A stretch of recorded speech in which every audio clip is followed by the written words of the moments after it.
Fala pessoal, tudo bem? Tudo jóia com vocês? Vamos dar continuidade ao nosso estudo. Estamos aqui na preparação para a Polícia Penal do Estado de Minas Gerais, não é isso?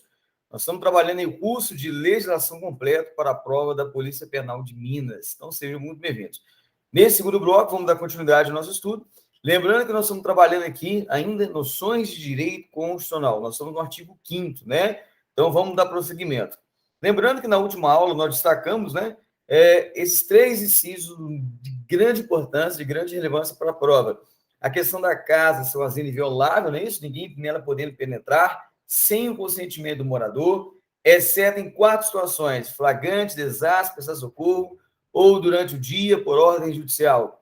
Nós destacamos que no artigo 22, inciso 3º, da Lei 3869, de 2019, que é a nova lei de abuso de autoridade, fala que não se pode mais cumprir o mandado de busca entre as 21 e as 5 horas da manhã. É o novo critério adotado pela nova lei, né? O critério psicossociológico.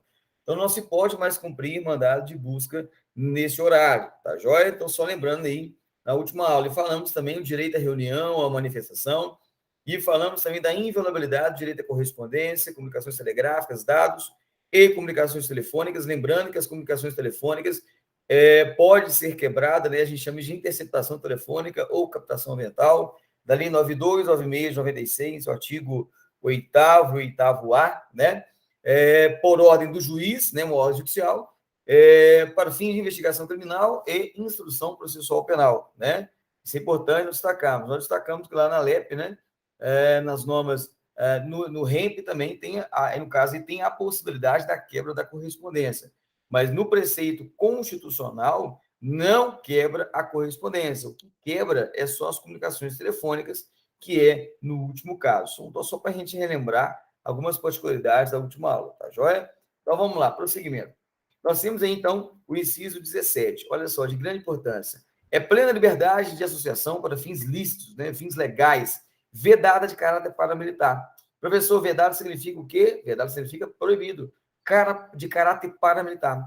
Gente, nós temos aí instituições de caráter paramilitar, olha aí, a própria doutrina fala, considerada aquela cujos membros se valem de armas e técnicas policiais ou militares para a realização de seus objetivos, sem, contudo, pertencer ao Estado. Nós chamamos de Estado o quê, pessoal? Paralelo. Professor, me dá um exemplo de Estado paralelo. Nós temos aí, agora tomou o poder, né, lá no Afeganistão, o Talibã, que significa, né, estudantes na língua pacito, né? É uma mistura de uma seita fundamentalista islâmica com guerrilha, Sharia, né? A lei, né, que eles adotam como a lei padrão deles, né? A lei máxima dele, a lei islâmica, né? Que o Talibã quer adotar no Afeganistão. Justamente ele tem essa acusação de financiar a Al-Qaeda, né? Nós tivemos aí os atentados de 11 de setembro dos Estados Unidos da América, né? Aqui no Brasil nós chamamos de milícias, né? Nós temos aí as Farc, né? Da Colômbia, nós temos aí a própria Al-Qaeda, né? Nós temos aí o de Osama Bin Laden, da década fundada em 1988, Abdul Azam, né? E combatentes da guerra soviética afegã. Então, é importante nós destacarmos os grupos paramilitares que usam de técnicas e táticas de intervenção policial ou militar, mas não a favor do Estado, e sim contra o Estado democrático, no caso, republicano, né, brasileiro. Então, é proibido de caráter paramilitar. Tá joia? Vamos lá. Passamos, então, para o inciso 24. Grande importância para a prova. A lei vai estabelecer o procedimento para desapropriação por necessidade de utilidade pública ou interesse social, mediante justa e prévia indenização em dinheiro, ressalvados os casos previstos na Constituição. Então, vamos lá, professor. Primeira coisa que eu tenho que destacar, a lei. A lei, ela vai tratar, no caso de desapropriar, né? Ou seja, tirar aquela propriedade daquela pessoa, por exemplo. Mas não porque há uma necessidade particular, mas sim uma necessidade pública, interesse social. Nós chamamos de necessidade coletiva, difusa, né? Agora, tem indenização, professor? Sim, justa, dentro do princípio da justiça, e prévia, tem que ser anterior, e em dinheiro. Professor, me dá um caso de desapropriação para que eu fique bem claro no meu raciocínio. Vamos lá. Nós tivemos aí, por exemplo, a duplicação, por exemplo, das grandes avenidas em Belo Horizonte, Cristiano Machado, Antônio Carlos, para que aumentasse a mobilidade urbana. Assim, aquelas casas que estavam ali naquelas proximidades, naquelas ruas ali, bem, né, à margem, né, das avenidas, foram desapropriadas. Mesmo ali sendo mitigado o direito individual, né, para um bem coletivo. Então, nós chamamos isso de utilidade, necessidade pública e interesse da sociedade. Então, aquelas casinhas foram desapropriadas para ali aumentar, alargar as vias para que haja uma melhora na mobilidade urbana e que, por conseguinte, gere uma qualidade de vida ao cidadão. Mas lembrando que, nesse caso, a indenização então, é justa e prévia em dinheiro, porque tem necessidade de fazer uma ordem de serviço, uma ordem de pagamento, discutir questão de valores, né? Então, por isso que, no caso, a indenização é prévia em dinheiro. Agora, nós temos uma diferença aqui, no caso de iminente perigo público, a autoridade competente pode usar de propriedade particular. Olha só que interessante. Assegurado ao proprietário indenização ulterior se houver dano. Nós vimos agora há pouco, então, no inciso 24, que estabelece, no caso de necessidade, utilidade pública e interesse social, em indenização prévia e em dinheiro. Agora, se eu, Estado, eu preciso utilizar da sua propriedade, na situação de iminente perigo público, por exemplo, nós temos aí uma perseguição policial, artigo 302, lá do CPP, questão do flagrante delito, flagrante delito 302, terceiro. A autoridade está perseguindo um criminoso. E no caso, a viatura, por exemplo, ela fura o pneu. Eu preciso utilizar a sua propriedade particular para que dê prosseguimento àquela perseguição. Ou seja, um iminente perigo público, na garantia da ordem pública, da garantia da ordem da incolumidade física e patrimonial das pessoas. Professor, nesse caso, eu posso utilizar a propriedade particular? Pode. O Estado lhe dá essa garantia constitucional. Agora, e se vai ter indenização? Pode ter indenização se houver dano. Ominação em subordinada adverbial condicional, se, caso haja dano, né? E lembrando que no caso aqui, gente, diferente lá da necessidade, utilidade pública e interesse social, aqui a indenização é ulterior, né? Lá é prévia, aqui é ulterior, então é posterior, né? A causa sobrevenientes, ou seja, questões posteriores à indenização. Por que indenização é ulterior? Vamos entender. Porque primeiro eu vou utilizar o bem. E se houver, por exemplo, um dano, aí de fato vai ter que ter essa restituição, né? No caso, aí vai ter que ter essa reparação daquele bem que agora foi lesado. Tá joia? Então, isso é importante nós destacarmos isso aí. Iminente perigo público. Trata-se de requisição, a gente chama administrativa, né? Ocorrem em situações emergenciais. Então, é importante nós destacarmos isso aí. O que eles fazem na prova? Eles invertem para te confundir. Beleza? Aqui tem um resuminho legal aí, ó, tá vendo? Desapropriação, né? Lembrando que a desapropriação, necessidade de utilidade pública e interesse social, igual no caso de alargamento das vias, aquela casinha tá lá no meio das vias vai ter que ser desapropriada, e a senhorinha vai receber uma indenização. Do outro lado, eu tenho o uso de propriedade particular, e nesse caso, é só quando houver iminente perigo público e a autoridade competente pode usar a propriedade particular. O professor vai ter indenização? Vai ter indenização caso se houver dano. Bacana? Então, uma indenização prévia, desapropriação, no uso de propriedade particular, indenização ulterior se houver dano. Cuidado, porque na prova eles invertem esses conceitos. Tá joia? Então, vamos lá. Olha aí, a lei não excluirá da apreciação do Poder Judiciário lesão ou ameaça de direito. Olha aí que interessante, né? Então, no caso em tela, nós temos aquela tripartição de Montesquieu, legislativo, executivo e judiciário. O executivo exerce a administração da máquina pública, né? Decisões políticas, de serviços públicos, o executivo. O poder legislativo cria leis, né? Cria ordens jurídicas, né? O princípio da legalidade, cria leis para que possamos cumprir a partir do momento que a sociedade ela vai se modernizando, ela ficando mais complexa, o direito ele vai acompanhando, vai criando através do poder legislativo. E o poder judiciário é aquele que resolve litígios, contendas, conflitos entre particulares ou entre particulares e o próprio Estado, né? Isso consagra lá o princípio da inafastabilidade ou indeclinabilidade jurisdicional. Então, toda vez que o seu direito ele for lesado ou ameaçado, há que se ter levar a tutela ao poder judiciário. Nós não temos mais, nós afastamos aquela ideia da autotutela, da mesma da lei de Leão, ou de Hammurabi, Judicegos de Cristo, a pessoa praticar o próprio direito com as próprias mãos, né? Isso foi afastado. Nós, quando o nosso direito é lesado ou ameaçado, nós levamos essa tutela jurisdicional, essa tutela particular ao Poder Judiciário, para que ele faça valer o nosso direito. Tá joia? Vamos lá. Nós temos aí o 36. A lei não prejudicará o direito adquirido, o ato jurídico perfeito e a coisa julgada. Professor, quais são o que significa esses três institutos? Então, vamos lá. Primeiro, vamos de trás para frente. Coisa julgada. Coisa julgada, a gente chama de sentença penal transitada e julgada irrecorrível, ou seja, que não cabe mais recurso. Por exemplo, nós temos aí algo que fere a própria Constituição. Nós temos um recurso direcionado, né, ao Supremo Tribunal Federal. Então, ali dentro do acordo preferido pelos ministros do STF, os 11 ministros do Notório Saber Jurídico, de reputação ilibada, proferirão um acordo e ali faz coisa julgada. Não há que mais ter o caráter de recorribilidade. Então, faz coisa julgada lá. Decisão proferida, transitar em julgada, sentença penal irrecorrível. Né? Professor, o que é o ato jurídico perfeito? É aquele ato capaz que produz os seus efeitos, né, por respeitar todos os requisitos exigidos em lei, naquela lei, ora em vigor. Então, o ato jurídico perfeito é quando reúne todos os elementos necessários para a constituição de um direito. E o direito adquirido, olha lá, é um direito subjetivo definitivamente incorporado ao patrimônio de alguém. Por exemplo, quando o cidadão ele vai se aposentar, hoje, dá o exemplo da Autoridade de Polícia Militar do Estado de Minas Gerais. Ele aposenta com 30 anos de efetivo serviço, né? Anos de serviço, né? Que comporta tanto o tempo de efetivo serviço quanto aquele tempo fictício previsto em lei. Então, por exemplo, ele se aposentou hoje. Hoje a regra é 30 anos. A partir de janeiro de 2021, passará para 35 anos.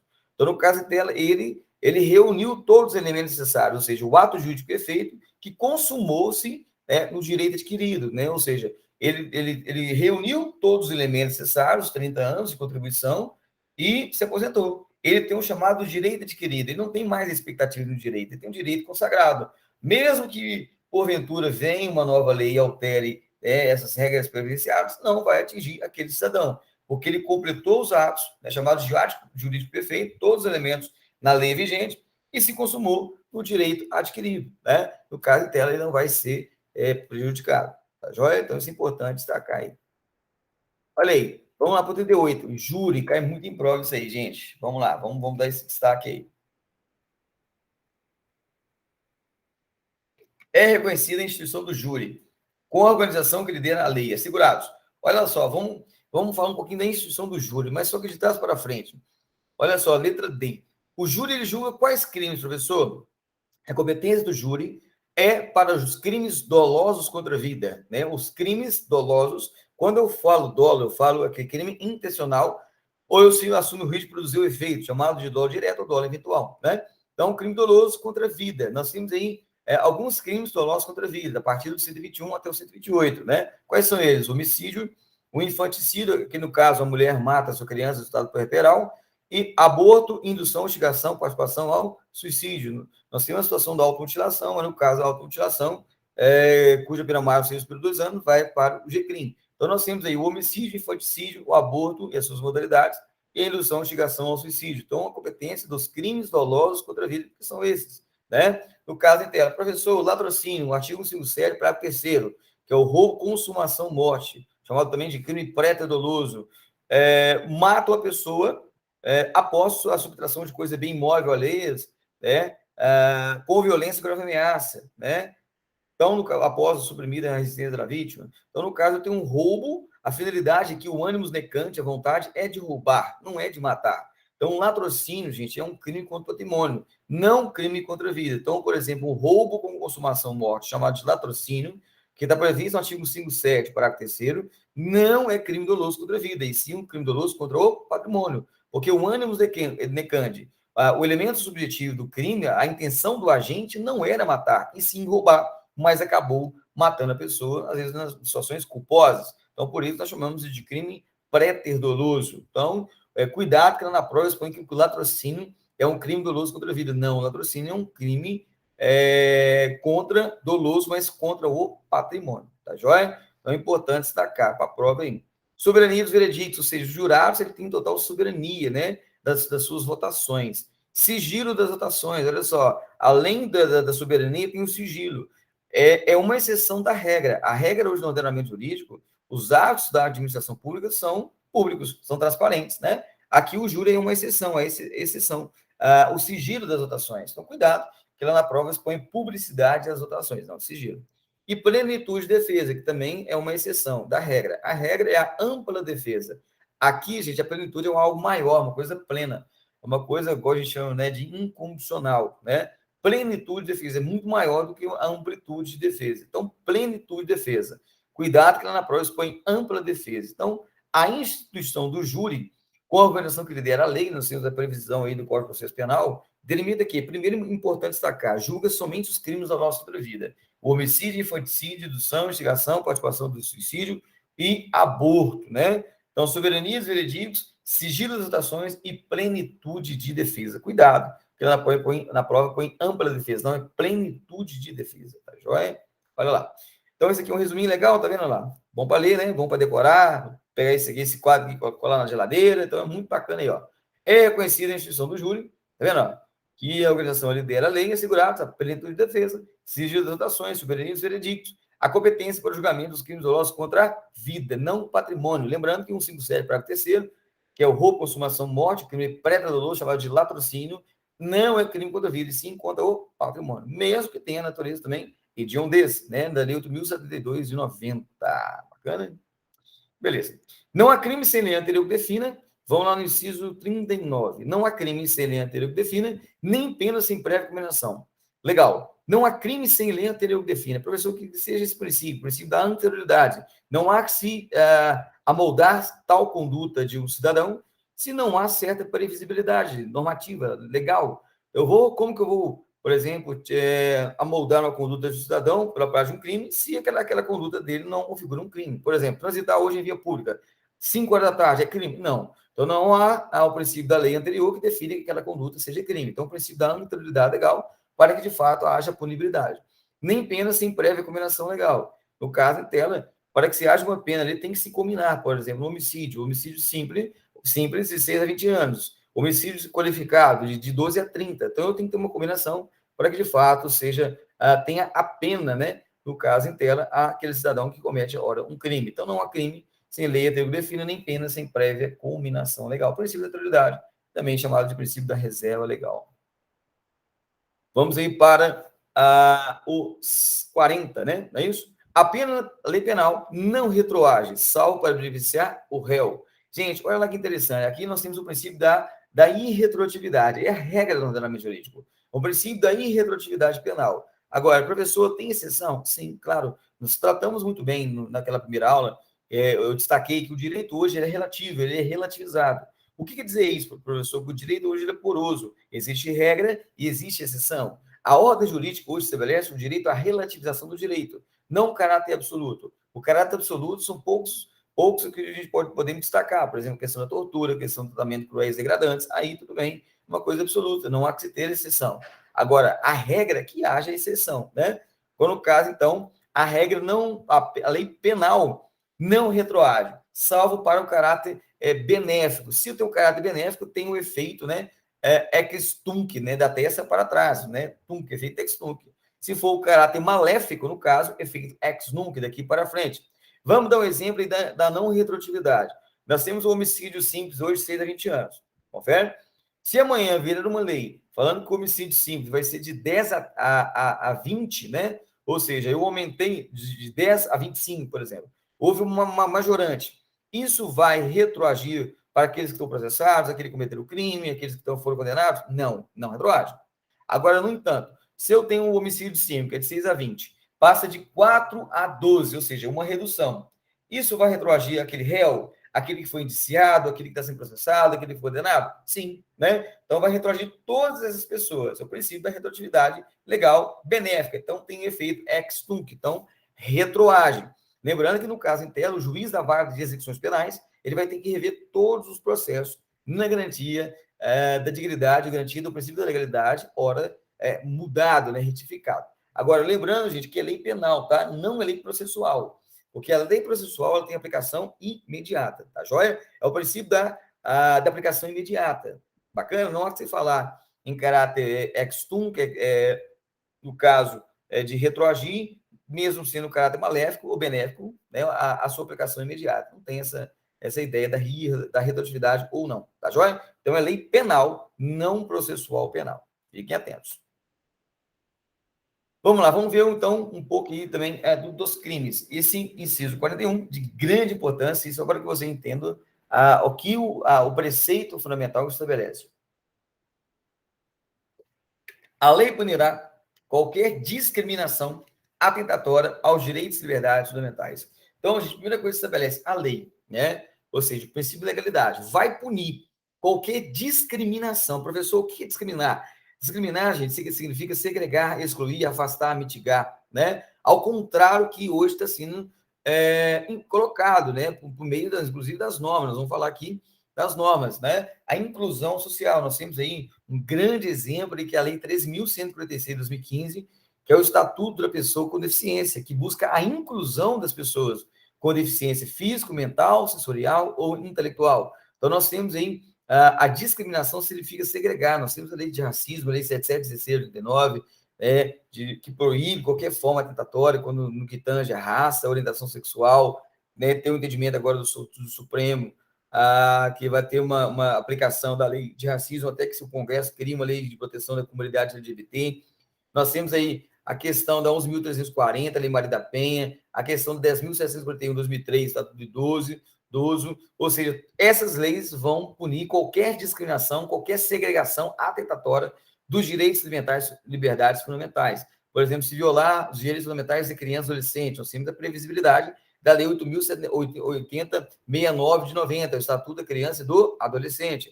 Nós temos aí outro exemplo que eu citei, né? Da Lei 11.340, a questão da proteção da mulher, né? A Lei Maria da Penha, relacionado aos crimes no ambiente doméstico. Então, é importante destacar aí que a lei ela vai punir qualquer ato discriminatório, decorrência de raça, cor, origem, procedência nacional, raça, religião, né? Então, tem essa proteção, chamadas de leis extravagantes, no caso, em tela de proteção a chamados grupos vulneráveis, né? Criança, adolescente, mulher, população em situação de rua, idoso, pessoas com deficiência e comunidade LGBTT+.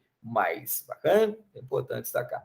Então, vamos lá para os crimes agora, para a gente finalizar esse bloco.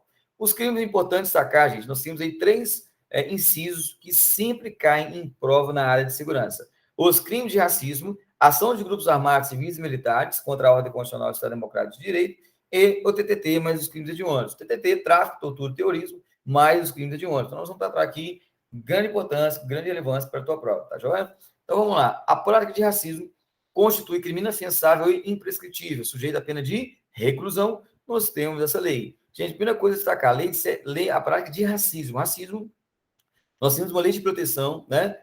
No que tange a questão da cor, etnia, religião ou procedência institucional, que é a lei 7716 de 89. Então, esse crime, ele é inafiançável, ou seja, não há que se ter a fiança nem para o delegado de polícia, nem a autoridade judiciária. E é imprescritível, não prescreve no decurso do tempo. E sujeito à pena de reclusão, não detenção. Lá na prova expõe afiançáveis, lá na prova expõe prescritíveis. E lá na prova expõe detenção, não, é reclusão. Tá joia? Vamos lá. Destacamos aqui, deixa eu pular isso aqui, nós vamos voltar. Olha lá. Então, da mesma forma que é inafiançável e prescritível, igual ao racismo, semelhante ao racismo, nós temos aí ação de grupos armados, civis e ou militares contra a ordem constitucional e o Estado Democrático. Então, nós já até falamos, né? Ação de grupos armados, civis e militares, da Al-Qaeda, Hezbollah, né? No caso, as FARC, né? Forças Armadas Revolucionárias da Colômbia, né? O Exército do Povo, né? Então, no caso, a milícia, né? Que usam de técnicas e táticas, mas não a favor do Estado, e sim contra o Estado Democrático Republicano, no caso brasileiro, também inafensável, imprescritível. E voltando aqui, ó, a diferença, né, dos outros dois é esse inciso 43, que estabelece que a lei considerará crimes inafensáveis e suscetíveis de graça e anistia. Professor, o que é uma coisa inafensável? Falando, não cabe uma fiança. Insuscetível é uma coisa que não sucede, que não cabe, que não pode. De graça e anistia. Professor, o que é graça e anistia? É a extinção de punibilidade dado pelo presidente da República, no caso da graça, e a anistia também, o benefício concedido pela extinção da punibilidade, mas passado concedido pelo Congresso Nacional, lógico, após aí vem a sanção do presidente da República. Tanto está previsto no artigo 84, inciso 12 da Constituição, e artigo 48, inciso 8º, respectivamente, a graça e a anistia, é o perdão judicial. Lembrando que aqui não tem o indulto, né? No caso, o indulto, né? Graça, anistia, o indulto está lá na lei dos crimes hediondos, no caso em tela. Aqui não está, aqui só graça e anistia, tá? Então, se cair indulto aqui está errado, é graça e ou anistia. O que então é inafensável esse tipo de graça e anistia? Tortura, tráfico e terrorismo. Tortura, 94.597, de tortura, de grande importância para a prova, né? O tráfico ilícito de entorpecentes, drogas afins. Lembrando que aqui nós temos o artigo 33, parágrafo 1º, o 33 e parágrafo 1º da Lei 11.343 de 2006, que é lei de drogas, lei de entorpecentes. E o terrorismo, nós temos a previsão da lei de terrorismo, de 2016, a Lei 13.260 de 2016. Bacana? E os definidos como os crimes hediondos. Professor, quais são os crimes hediondos? Aqueles crimes, ora, definidos naquele rol, né, no animus clausulus, no caso, aqueles previstos na Lei 8.072 de 90, na Lei dos Crimes Hediondos. E quem que vai responder, no caso em tela? Os mandantes, ou seja, aqueles que deram a ordem, os executores, aqueles que colocaram a mão na massa, e o que podendo evitar, se omitiram, ou seja, deveria ter evitado, se omitiu. Então, é importante sacar que aqui no caso em tela, gente, é inafiançável e suscetível de graça e anistia. Mas prescreve? Prescreve. No caso, tortura prescreve, tráfico prescreve, terrorismo prescreve, e os crimes hediondos prescreve. Por exemplo, homicídio qualificado. Qualificado por meio do feminicídio, por exemplo. 121, parágrafo 2º, inciso 6º, feminicídio. Então, prescreve no caso em tela, é prescritível. Agora, no caso de racismo e ação de grupos armados civis ou militares, eles são inafiançáveis e imprescritíveis. Mas são insuscetíveis de graça e anistia? Não. Não tem aqui, no caso, o perdão. Né? Aqui, na verdade, tem a situação do perdão. É o contrário, desculpa. Aqui, na verdade, se eu não falo que é insuscetível, é o quê? Suscetível. Então, é suscetível a graça ou anistia. Então, no caso em tela, aqui é inafiançável, prescritível e suscetível de graça e anistia. Tá joia? Então, aquele entendimento contrário. Tá joia? Então, aqui, gente, um resuminho bem legal para que possamos entender lá. Crimes, né? Inafiançáveis e prescritíveis. Quais são eles? Racismo e ação de grupos armados, civis e militares. O racismo, sujeito a pena de reclusão, né? Ação de grupos armados, civis e militares contra a ordem constitucional e o Estado Democrático. E os crimes inafiançáveis, suscetíveis de graça e anistia, ou seja, que não tem o perdão, né? Tortura, tráfico e terrorismo, mais os crimes hediondos, quem vai responder são os mandantes, executores, que podendo evitar se omitem. Bacana? Então é importante nós destacarmos nessa aula e a gente volta na próxima aula. Até o próximo bloco. Um grande abraço. Até mais.